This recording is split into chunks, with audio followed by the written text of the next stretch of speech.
അവരുടെ പിതാക്കന്മാരോടുള്ള വാഗ്ദാനം ഓർത്ത് അവരുടെ രക്ഷയ്ക്കായി അവരെ വീണ്ടും കൂട്ടിവരുത്തിയിരിക്കുകയാണ് എന്ന് നമ്മൾ മനസ്സിലാക്കണം.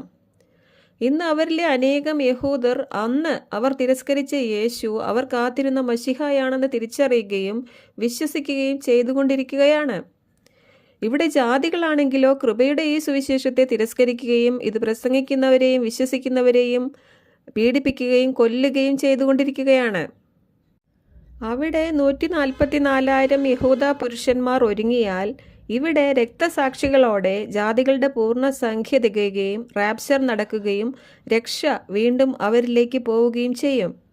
ഇങ്ങനെ ഇവിടെ ജാതികൾ യേശുക്രിസ്തുവിൻ്റെ സുവിശേഷം തിരസ്കരിക്കുകയും അവിടെ യഹൂദരിലെ പലരും യേശുക്രിസ്തുവിനെ സ്വീകരിക്കുകയും ചെയ്യുന്നത് കാണുമ്പോൾ അതാണ് റാപ്ചർ നടക്കാനുള്ള സമയമായി എന്നതിൻ്റെ ഏറ്റവും വലിയ ലക്ഷണം എന്ന് നമ്മൾ മനസ്സിലാക്കണം.